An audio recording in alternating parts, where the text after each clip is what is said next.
Hi guys, this is awesome. So I finally lowered my Tesla and so can you. In this video, I give a full DIY install for the Mountain Pass Comfort Adjustable Coilovers and rear camber arms. And I add a number of tips for the beginner. So things that I think you're going to find very useful. Installation's not that hard. If you've ever done a complete brake job, pads, rotors, you can tackle this project. Okay, so quick sidebar. I wanted to find out how much money you would save by doing this yourself. So I called up a number of shops, some small local ones and some bigger, larger chains, you know, like the Firestones, Meineke, Midas, people who do suspensions. And it was kind of bizarre. They would say things right off the bat, like, "Oh, Tesla, yeah, no, we can't do Tesla. Those cars are all electronic. Only Tesla can work on those things." Then they say, "Oh, hold on a second. Yeah, you know what? It's not even in the computer. Those cars, I mean, no, we can't work on them. We can't even touch those cars. They are made custom only, you know, just for Tesla." This is just really, really odd. I mean, these cars, you're going to see, all right, because you're going to work on these cars. You're going to get in there and check out the suspension. It's not that crazy. It's, you know, called a double wishbone suspension in the front and a multi-link in the rear. And I'm pretty sure everybody's heard of those before. And you know why? Because they've been around for a long time. This is nothing new that they've done here. This car is not from another planet. Okay, well, with that said, one small shop did get back to me after doing like a day's worth of research on it, and they told me $475 to do this job, for them to do this job. So $475, that's a lot of money. That's money that you can be saving.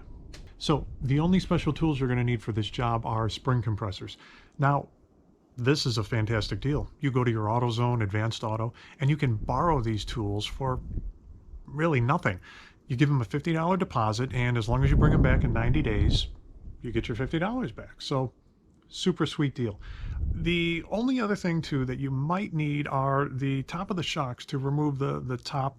Maybe you can do it with an open-end wrench and or use a through-hole ratchet, which this is in the video. So that's it. Otherwise, there's really nothing crazy about these shocks at all. I broke this video down into titled sections. You're going to see, I don't know, I think I put them in the upper right-hand part of the screen. So the beginning part is an introduction with some unboxing and then some discussion. Why did I choose these coilovers over the other brands? The rear camber arms and why you might need them. A different discussion about toe in, things like that. Then we get into what's in the actual video, frunk removal of the front coilovers, build and adjust the new front coilovers, install the new front coilovers, reinstall the frunk, install and adjust the new rear springs and shocks, install the new rear camber arms. And at the end, I show some before and after photos, and then after, I lowered it even some more. If you're new at this, you may want to start with the rear install first. It'll help get you warmed up. Now, I do have a full review coming next, so please like and subscribe so that you'll get the notification. I show how to do a ride height adjustment and the compression and rebound adjustments while on the car, so you don't have to take everything apart again. And then I'm going to do a full drive comparison. How does it feel? And can I get over some of those big speed bumps? Get up some of those really steep entranceway ramps without scraping the whole underside of the car? And then finally, what would I do to improve this suspension? Okay, so you know, if you're Mountain Pass, you better watch this. All right, so let's get started. Hey guys, so I'm pretty excited. I am finally going to be able to now lower the Tesla. See this gappage? It's too much. It's too much. This, we're gonna get rid of that. Get rid of the gappage. All right, let me show you how. I am getting ready to install these guys. Mountain Pass Performance Tesla Model 3 Sports Soft All-Wheel Drive. All right, so these are the coilovers that they sell. The soft version, not the super performance version, because as face it, I'm getting a little too old for the super bumpy ride. These coilovers are supposed to give you actually a better ride than stock, and also give you the ability to lower the car, or even, I don't know if you could raise it, but you could lower it and adjust it to any ride height you want, as well as adjust the dampen and compression rate of the coils, or not the coils, sorry, of the shocks. So let's take a look. Do a little bit of unboxing here. Spanner wrench. This is used to adjust the height. Ooh, check them out. So this is the front. No, this is the rear. And see these? This is what adjusts the valving. The compression and rebound. So both. Normally you can just adjust one of those, one or the other. You set these down here.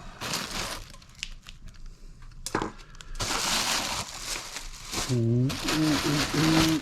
Oh yeah, check these out. This is nice. This is really nice. Alright, so these are the fronts with the fork. And a little heavy.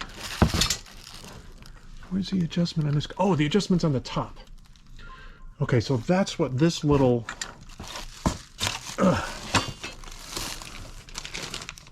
that's what this little valve tool here is for. It sticks right into that guy there, and you can adjust it while on the car. So yeah, both of these can be adjusted while in the car, not in the car, on the car. In the front, you just pop the frunk, adjust it. In the rear, if I remember right, probably once it's lowered, I don't know if you're going to be able to get your arm up there to adjust them, but you could just jack it up a little bit and get in there. I don't remember exactly. We'll find out. Okay, and other pieces. We'll find out what all of this is when I install it. So I was going to wait till more of springtime, wait till I get the garage more cleared out, but I can't wait. I can't wait. I want to get this thing in there, get it lowered. When I was driving the car before, another thing, aside from just wanting the car lowered, I happened to be driving at a high rate of speed at one time, and the road was a little bumpy, and the car just did not feel nearly as stable as it does at lower speeds. So I was like, man, it kind of made me want to wish I had bought maybe the performance model. The car has a different suspension on it. And then I was like, well, I think this suspension here is even better than the performance model suspension. And again, you could order the real performance one, which would be higher spring rates than that, but the ride is going to be rougher, and I really don't want the ride to be rough. Oh, another thing, they sell a lower priced kit. It is, I believe it doesn't have all of the adjustments on it. You can adjust the height, but you can't just adjust the rebound, the dampening and the rebound on it. And I almost bought it. It was a good amount cheaper, but then I found out, I read it was not stainless steel. These guys are stainless steel, and if you live anywhere in an area of the country that has a winter, salt, everything on that gets on there, and it just tears stuff up that is not stainless steel. So I definitely did not want to have anything rusting on the car or just deteriorating in any way. So I sprang for the stainless set. Oh my God, totally forgot.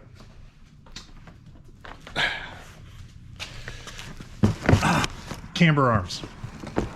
Sorry. Check these guys out. Oh, these look good. Now, these will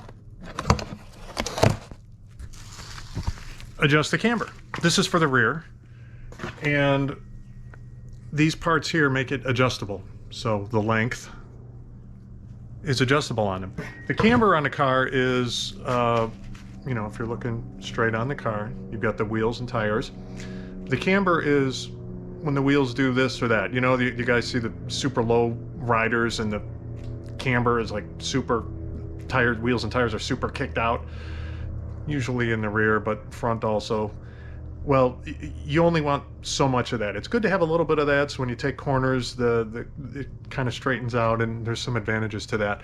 But you don't want it overdone. And if you lower the car too much, it will start affecting the camber, and it gets a little bit out of control. So you can lower these cars, I'm told, a certain amount, and the factory camber arms are fine. They can still be, you can't adjust the camber at all, but it should still be fine.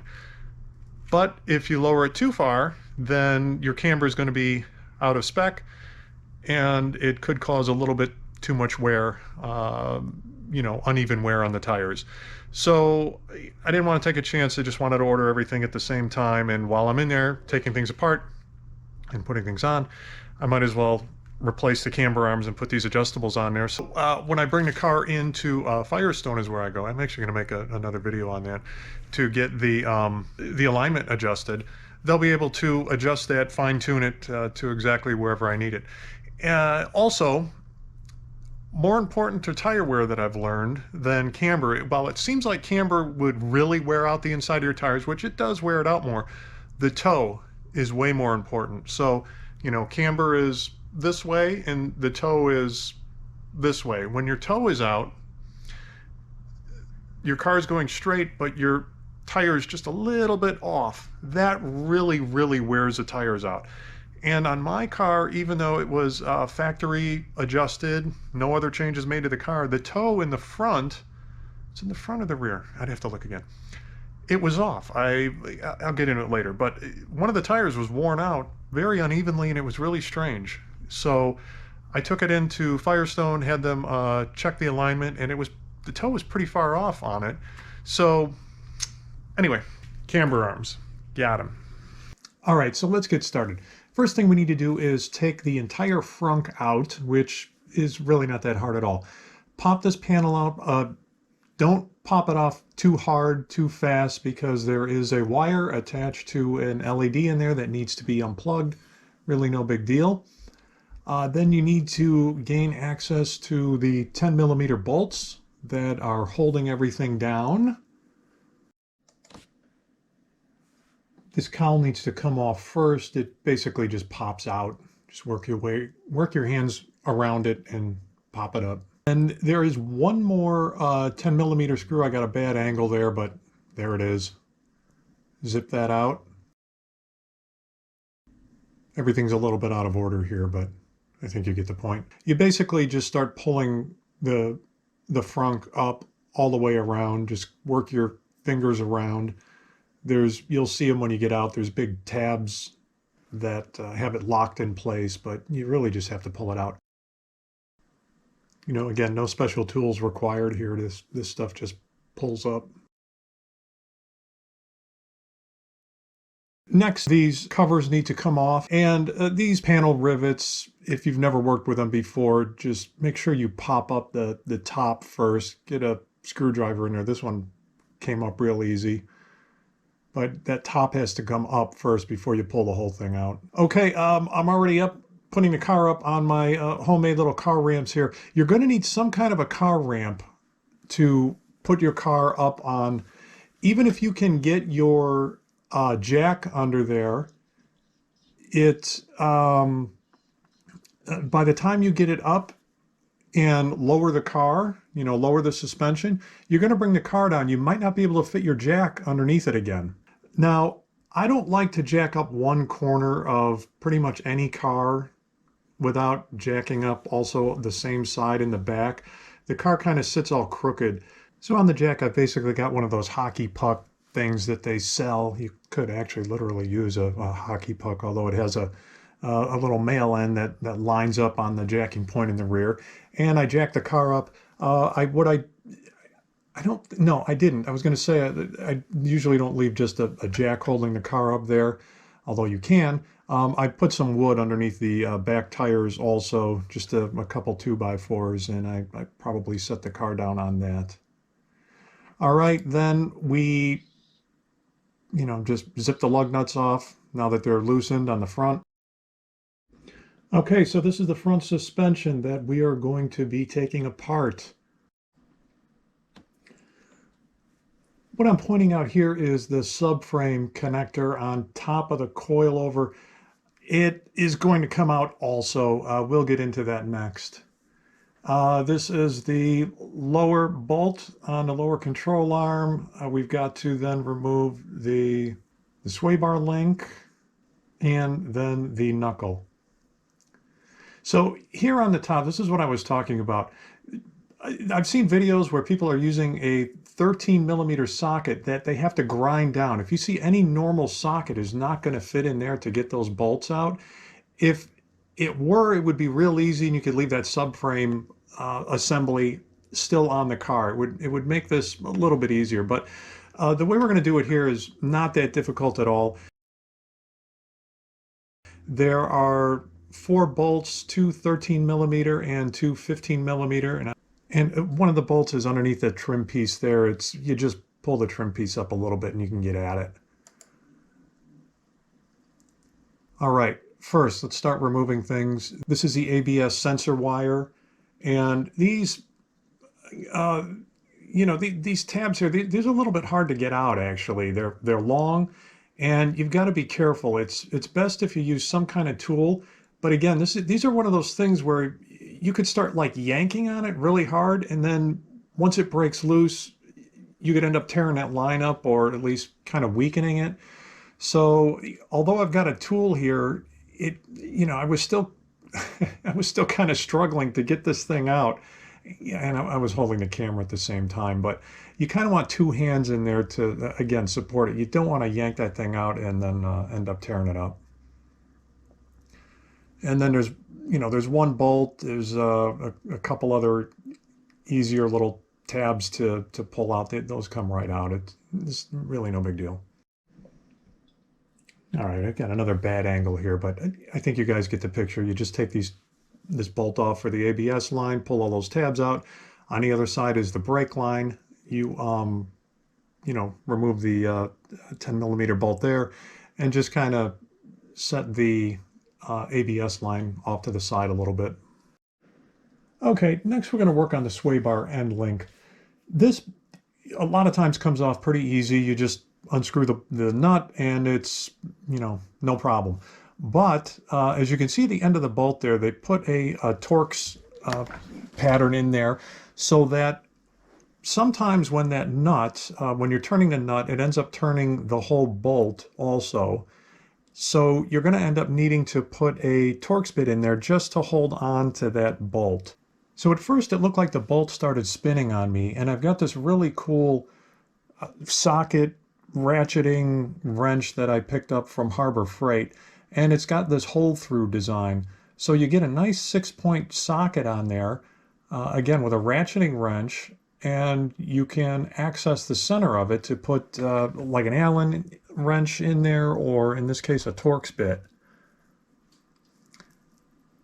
I did use a Torx bit in there to hold it, and then after that the bolt stopped moving, so I was just able to unscrew it completely without even holding it in. But this is a really nice tool to have. I had my older car I did some suspension work on, and the bolt was so rusted on there that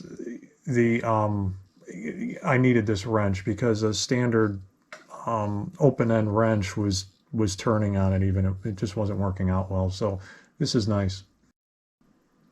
Okay, what ends up happening, and this side ended up being a lot more difficult for some reason than the other side, but since only one end of the car is jacked up, the end link has tension on it. So I just let it be for now and decided to start undoing the lower control arm bolt for the bottom of the shock. So this bottom bolt is a 13/16 on both ends. And this bolt, though, you need to take tension off of the suspension. So you don't jack the suspension up, you kind of push down on it. If you push down on the rotor, you can then get the bolt out pretty easily. Next up is this knuckle. That is a 15 millimeter nut on one side and a Torx T50 on the other. It loosens up pretty easily.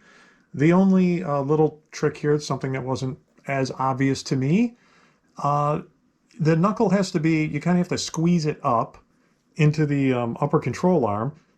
And when you do that, it releases all the tension on the bolt. And like you see here, I just pushed on it a little bit and the bolt just came flying out very easily. So nice. Okay, time to get back up top and loosen up the 4 bolts that are holding in the top of the assembly of the coilover. 2 of these bolts are 13 millimeter, 2 are 15 millimeter.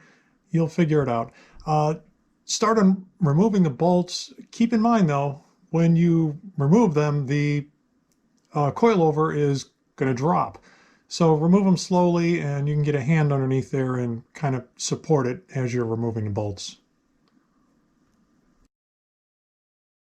All right, so on the other side, I didn't have this hard of a time taking this link out, and it's because the car is jacked up only on one side and there's a lot of tension here on the sway bar, because that's what it's designed to do. So if we can get this big pry bar under here and take a bunch of this tension out, you can get the right angle. Ugh. All right, yeah, I didn't ruin the threads, because the other option would be, and I don't recommend this, would be to, you know, and I tried kind of lightly tapping it out, but it was under way too much tension. You know, the other option, again, would be to put the nut back on here while it's in there, and you can get a lot more force and pound it, but then the issue is it's dragging so hard on the mount here that you're gonna ruin the threads. Not completely, you know, all the way around, but you know, you're gonna flatten out some threads over here. So it's much better to get a pry bar under sway bar end and get the right angle so you can get this thing out. Those are some of the other things one of the other things that they don't really show on the other videos. A lot of them have the car jacked up nice and straight, or it's on a lift, so you don't have these issues. All right, let me see if I can remember how to get this out. All right, one thing I remember, if you focus too much on the top, pulling that out, it doesn't work as well. If you focus on the bottom, pushing this bottom as far over here as you can, it gives you more room to pull this out. And then also, it helps if you keep this pushed down. This is where a helper would come in handy, but this can be done on your own. So, okay, I got the bottom part all the way over there. And this thing is heavy. It's top heavy too. So once you get the bottom over there, you'll see that this top just comes out. But you got to be careful. You know, you don't want to hit your fender in the paint. But there it is. Voila. Okay, bring the whole thing up onto your bench and remove the 3 nuts on top. They're not real tight. They come right off. No big deal.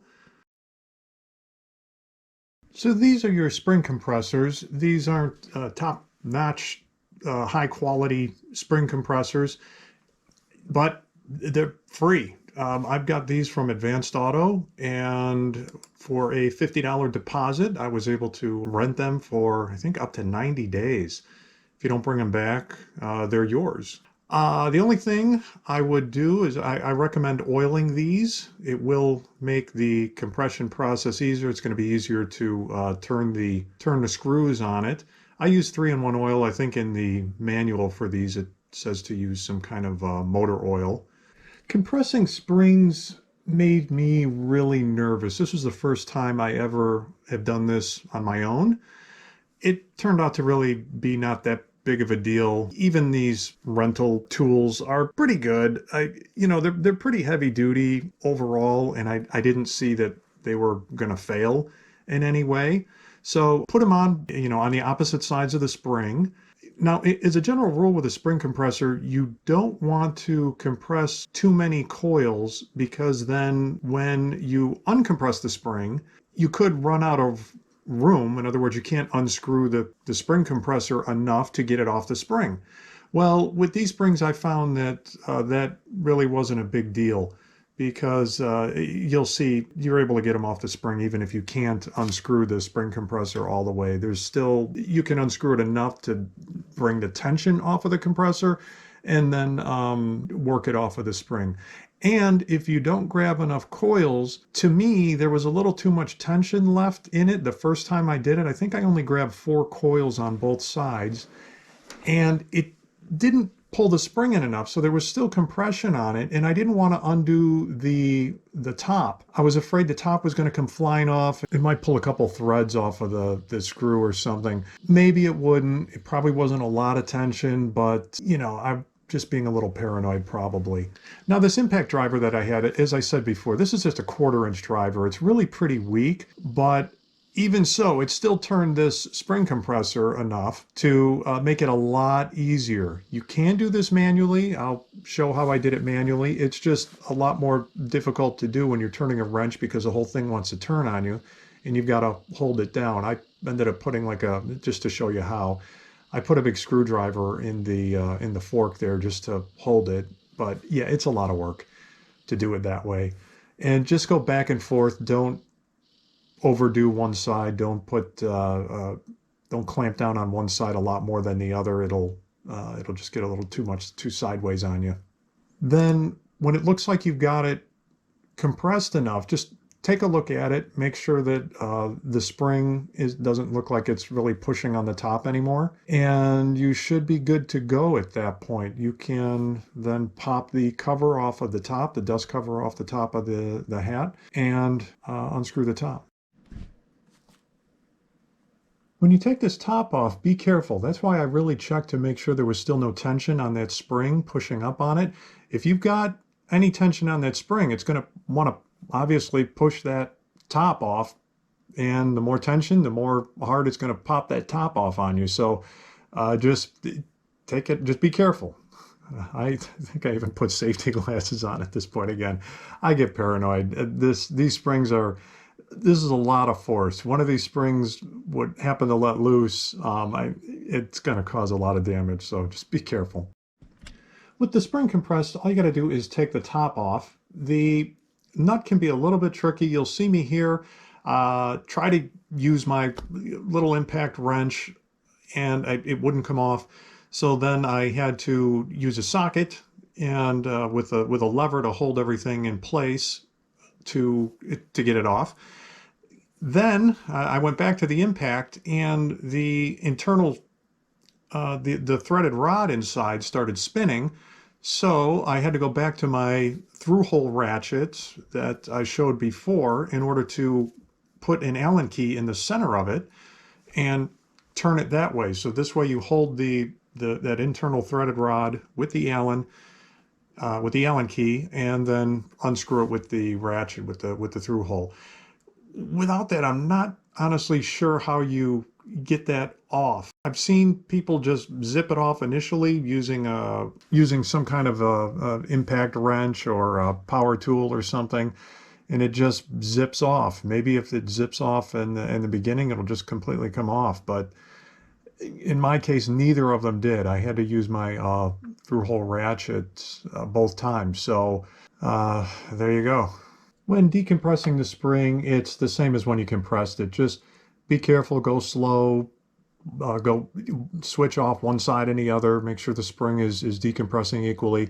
And then you'll see at the end here where I can't get the compressing tool off, but I'm able to just spin it off of spin the spring around and get it off. Like I said, it's not under tension, so I was able to get it off. But it is on the edge of you know, if that thing's still under a lot of tension, I might not have been able to get it off. So now finally we start getting to put things back together. What I like to do is probably use too much anti-seize. I put this anti-seize lubricant on a number of things you'll see when I'm putting things back together. Thread bolts that I've had issues with on previous cars. Again, live in the Chicago area. The winters are really rough on cars. The nuts and bolts get seized. They get rusted in that, and a few years later you start trying to take things apart, and you can't get them apart. I end up pulling out grinders and cutting things apart. And now for this shock and this adjustable height, I bought the stainless ones, as I said in the beginning, the stainless coilovers, because I'm in the Chicago area, and there shouldn't be an issue with these. The threads and everything should stay fine, but being a little paranoid, I put a bunch of this anti-seize lubricant on the threads. Now, again, is it overkill? Probably, but will it hurt? No. The only thing it's going to hurt is that this anti-seize stuff, once it gets on, it spreads everywhere. It's like a grease. All right? It's a grease. So it'll get a little messy. That's really the only downside. Okay, so now, putting this thing back together, you can't set the ride height with this. If you've got these types of spring compressors, which, you know, these cheapo spring compressors, you can't set the ride height now before putting the spring on, because the spring needs to be compressed. And these spring compressors don't fit. This spring is a smaller diameter spring. You can't get those compressors back on here. You need a really nice compressor, and if you had a really nice compressor, you probably wouldn't be watching this video. So lower the perch far enough, the ride height far enough down where you can get the spring on, and then screw the top hat in. And the top hat, you can get rid of that bushing, that rubber bushing, and replace it with the spring, the spacer they give you. You'll see all that in the video, and you put there's two nuts that go on the top. The first one is, like, you know, just basically like a clamp down nut, and then there's a locking nut that goes on top of it. So put the first nut down. You only torque that to 15 foot-pounds of torque. Don't go over. You know, they say 15 foot-pounds, get a good 3/8 inch torque wrench. I wouldn't use a 1/2 inch torque wrench. The range on it is probably too high to accurately get you your 15 foot-pounds that you need. So get a 3/8 inch torque wrench. You're going to need a little lever to hold everything down, and torque it to 15 foot-pounds. Then put the lock nut on top. Also screw that down to 15 foot-pounds. And then you set the ride height. Okay, so here's how I set the ride height. I just use a big screwdriver, stuck it in the fork just to hold everything down. And this becomes, you know, it's a little tedious. Take it slow. You don't want to mess up the that perch where the spanner wrench goes into. You don't want to mess that up. And they call for Mountain Pass calls for 74.4 millimeters between well, I'll show you a picture where it's between. It's between that bracket and the perch, the lower perch. Why 74.4 and not 74 or 75? I don't know what the 0.4 is about, but this will get you. It will put the car what looks like the same height as a performance model, the Performance Model 3. I haven't measured the Performance Model 3, so I don't know exactly, but that's what it looked like when I got done. And the bottom of your car, so the jacking point of your car, which is a little bit lower than the actual battery height of the car, will be at about 110 millimeters, and they say that's a great height. And I think it is also. You know, it's a good height. The car is definitely lowered, you know, a good inch, if not a little bit more. Have a separate video on my review of it, of the whole new suspension, and I ended up lowering the car even more. So anyway, pick a ride height that you like. Just keep it consistent around all four corners. When you got your ride height set, don't forget to lock the little Allen bolt in there. It takes a tiny little Allen key. It's got to be like a 2 or 2.5 millimeter.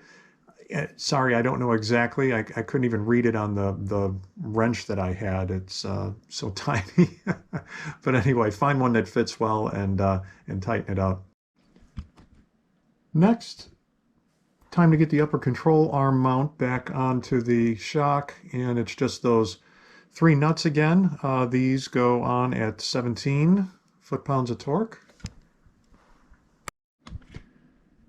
Things probably got a little twisted during assembly, so just get a big screwdriver and twist it back, orient the shock and the upper mount correctly. Okay, now's as good a time as any to adjust the compression and rebound of the springs. What they tell you to do is to turn it all the way, no matter which one you're on, rear, fronts, compression or rebound, turn it all the way to full stiff, and you'll see which direction that is.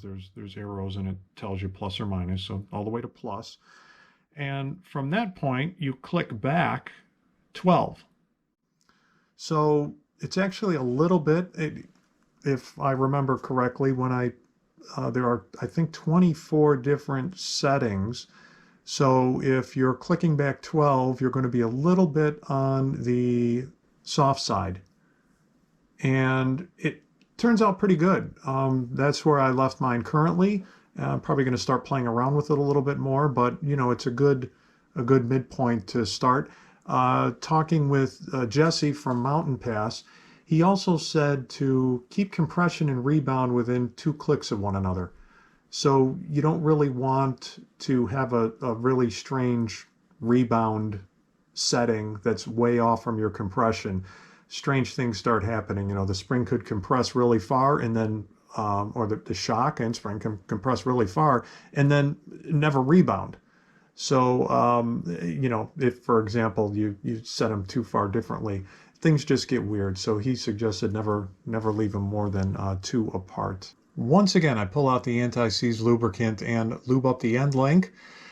Again, on my Acura previously, I had to cut this thing off of the car, so I really don't want to have to do that again. All right, hopefully you don't have as much of a struggle as I did getting the front coilover in. This would be much easier if you had a helping hand. I did not at the time. So I came in on the right side, and just like when I put it in, the bottom fork, I put that in first all the way toward the inside of the car. That allows you to tilt the upper part of the coilover in the assembly to get that under the fender. Now, once that's tilted under the fender, then you have to pull the bottom back towards you, all the way towards you, passing over the mounting point, which when the fork is twisted a little bit, it doesn't want to go over that mounting point very easily. Again, if you're able to push down on the suspension at the same time, so on the brake caliper and the disc, it'll be easier, but it's hard to manage everything and push down and pull that bottom fork towards you at the same time. But once you pull that fork towards you, then the upper part will clear and you could tilt it in. All of the wheel well panels get in the way also. But once you pull the bottom of it towards you, and you'll see that it'll just fall into place. It's really not that hard, and it's much easier if you've got another helper. At this point, I went back up top and mounted the upper assembly to the fender. Again, using the 213 and 215 millimeter bolts. I just put them in loosely at this point. I didn't tighten them all the way. I wanted to still be able to move the coilover around on the bottom, move it around easier.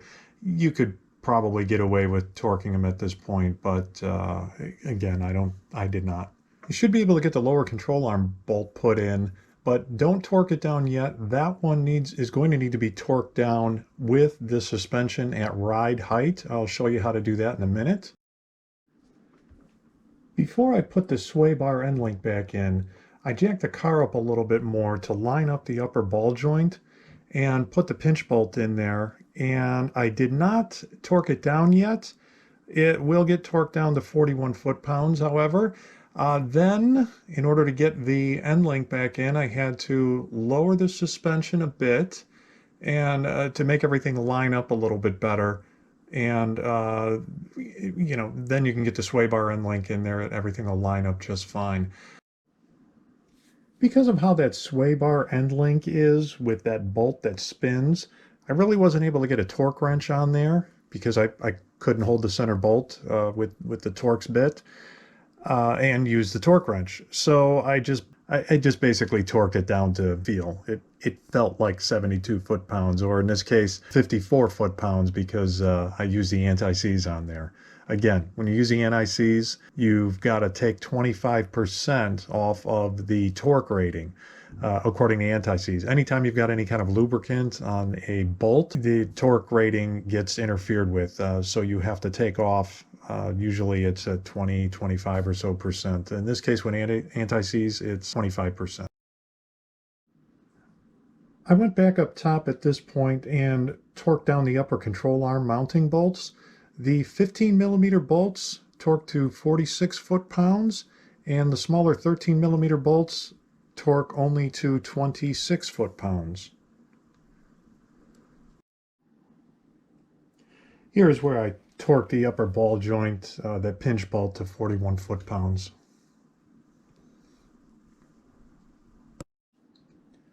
Okay, so everything is torqued down except for the lower control arm bolt, and that has to be torqued down with the suspension at ride height.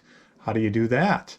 So it's really not that difficult. You just basically get your jack underneath the suspension in a spot that is not going to interfere with anything.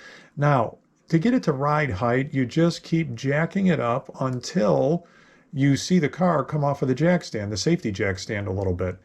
Then you know you've got the suspension is jacked up as much as it can be, and it's got as much pressure as it's going to have, maybe even a little bit more than at ride height.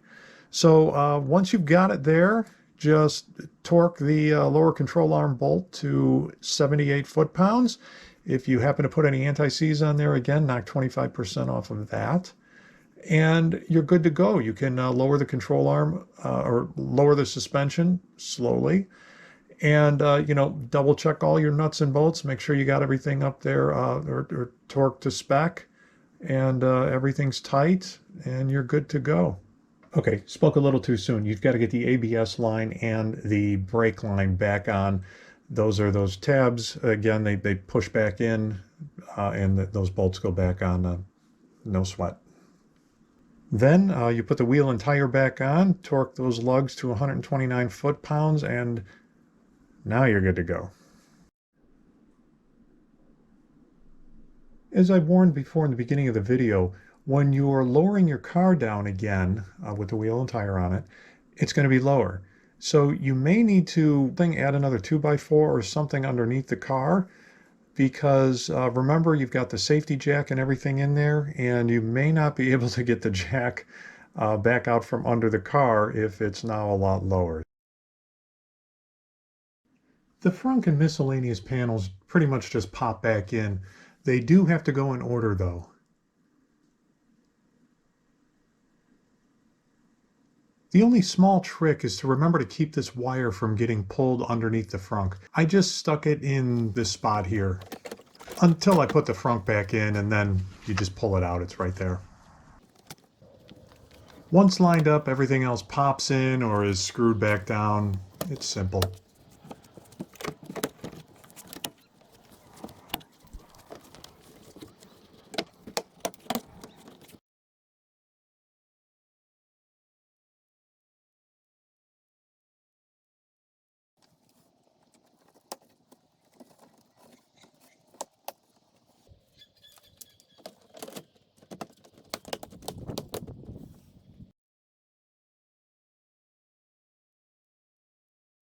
Okay, time to move to the rear suspension. Here, I'm going to replace the rear shock and spring just like the front, and then I'm also replacing the camber arm with the adjustable arm from Mountain Pass. It may not be necessary to replace the camber arm if you're not going to lower the car too much, but I didn't want to take a chance. I didn't want to get to the alignment shop and find out that it's way out of spec and not be able to adjust it. So again, Not 100% necessary, but I'm going to show you how to replace them anyway. Those are even easier. And speaking of easy, the entire rear suspension here is way easier than the front. All right, first thing is to get the lower cover off. That's just a 110mm bolt. Next, we've got to support the rear spring. So get a jack under there, and I put one of those pucks on top of the jack just so it didn't scratch the spring perch. Anyway, just, get a jack underneath there for some support, because then we're going to remove the two control arm bolts. One is for the shock and one is for the knuckle. These are both 13/16 nuts and bolts, and you may need to raise and lower the jack a little bit in order to pull those bolts out, but they come out pretty easily. And when you've got those bolts out, then slowly lower the jack. There's not a ton of tension in here, but still, just be careful. And next, we're going to remove the shock. There are only a couple bolts holding the shock in place at the top. They're not too hard to get out. Just the only things really getting in the way are the wheel well panels. Otherwise, they're not too tight or anything. The bolts they're not going to drop out on you. They're held in place. So don't worry about dropping them. And then just, be careful removing the shock. Again, you don't want to hit any of your fender and chip paint. Taking the spring out is actually pretty easy. The only issue I had was you've got to press down on the spring perch and pull the spring out at the same time. And it's just kind of difficult when you're on the ground there. You're going to see me struggle with this a little bit, but it's really not that difficult. It's just me trying to get into a new yoga position. With the shock off, we can now take it to the bench. We need to reuse the top, just like the fronts, and that top bolt or nut, 17mm, it was too tight to just hold on to, so I put it in the vise to lightly hold it while I loosened the 17mm nut. But then it started turning the inside, the shaft, so I needed to use a Allen wrench to hold it, and I got my through-hole ratchet again in order to do the final, to get the nut off completely. Just like the fronts, we don't need to reuse that boot. Now we adjust the coil spring adapter to the suggested ride height. Mountain Pass calls for 24mm from the bottom of the spring perch to the top of the body. I'll show a picture of where that is. But again, real easy to turn, and there's no locking nut on this one, unlike the front. Take the rubber isolator off of the Tesla spring. We need to reuse that for the Mountain Pass spring. Time to put the spring in. Use some glass cleaner on the rubber isolator so it slides better. Watch the position of the spring. It will match the shape of the lower spring perch, and there are two guides that need to line up. It's real easy when you see it. With the spring in place, I then added the upper perch. Mountain Pass says not to use any type of lube on the perches. It could cause noise later, which seems counterintuitive, but I'm trusting them.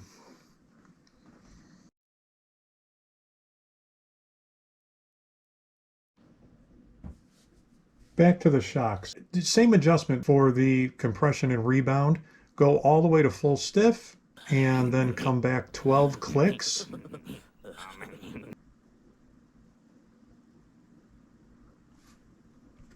All right, just like the front, there are two different nuts. One of them is the primary, and then the secondary jam nut.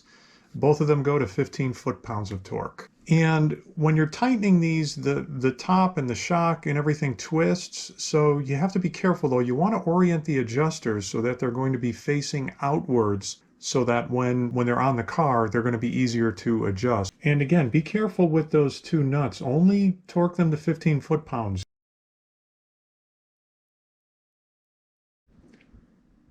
After you've torqued those two nuts down, don't forget to replace the dust cover.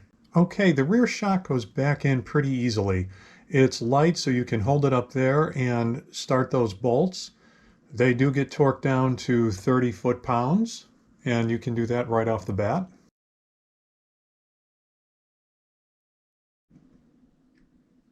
Okay, time to get the shock and knuckle bolted back in. These are both 21 millimeter or 13/16, and they do need to be torqued at ride height, just like the front. And that just means jacking up the suspension again. I picked the same point as I had the jack before, right underneath the spring. And again, just jack it up until you see the car start to rise off of the jack stand, and you'll be at ride height. Both of these bolts get torqued down to 85 foot-pounds. I put anti-seize on here again, which means I've got to knock 25% off. So for me, it is 64 foot-pounds.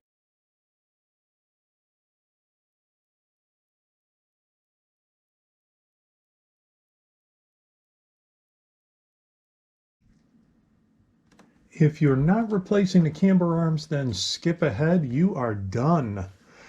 If you're still with me, let's replace the camber arms with the very cool adjustable ones from Mountain Pass. Before they ship it, they adjust it to the factory arm size, so your alignment will not be too far off after bolting them on, which is really nice. The removal and install are very easy. The nuts and bolts are the same 21 millimeter or 13/16 and easy to take off. Install is just the opposite, and both bolts need to be torqued to 95 foot-pounds, except the outer bolts need to be torqued at ride height.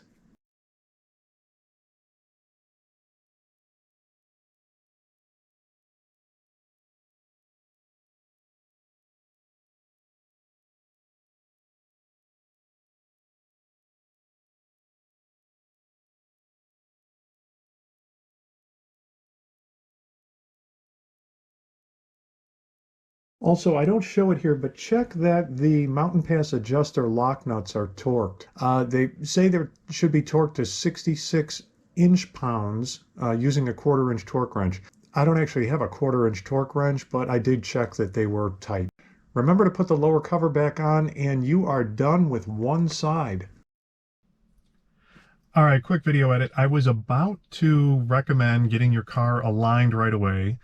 I'm still recommending getting your car aligned right away, especially after, changing suspension parts, dropping the car. You do need to go get alignment. It's very important. You don't want to wear your tires out unevenly. Well, I was initially going to say recommend Firestone.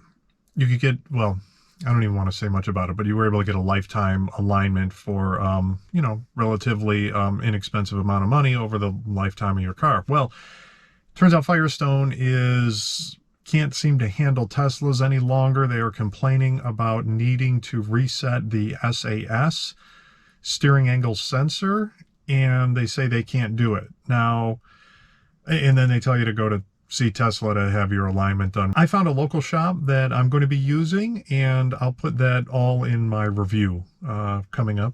Please like and subscribe so you can get that. Reading online, there was somebody who was a mechanic. They said they had all the shop manuals for Tesla, and in a different discussion about suspensions and doing the alignment, they said there was no reset that needed to be done with any type of steering angle sensor or anything like that. So I don't know.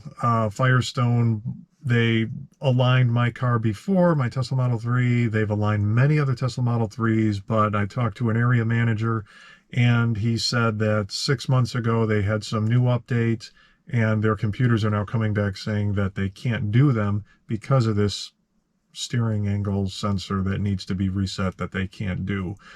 So I don't know if you already have gone to Firestone and they're still doing your car. Fantastic, great. You're the lucky one.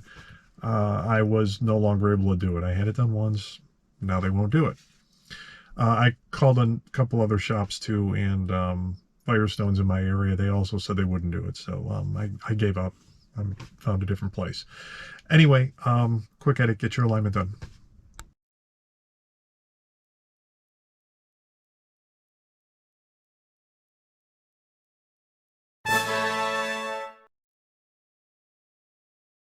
That's right, there's more. I have a full review coming soon, so please like and subscribe. I'm going to be doing a drive comparison, the ride height adjustment, I'll show you how to do that, the compression and rebound adjustment, how to adjust it, see, tell you what it feels like. I'm going to test it going over some really big speed bumps that I know of that my other car has bottomed on. Does this car bottom? Will it bottom? I don't know. Find out. Steep entryways. If there's some parking lots around here that have some really steep entryways, I test it there. Weight savings. Yes, you do save some weight even putting these parts on. Criticisms. What would make this kit even better? Finally, why I chose Mountain Pass. There's a few different options out there, and I think Mountain Pass is the best. So far, it's working out that way, but I'm going to tell you why I think so.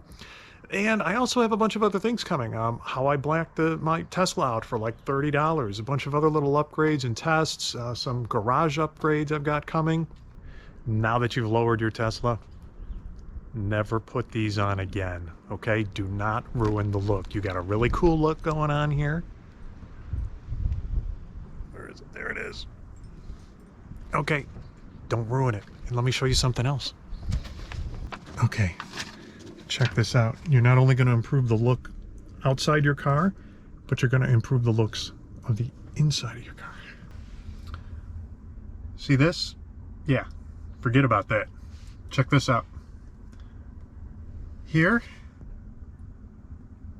service, wheel config. You've got the 18-inch arrows right now. We are upgrading.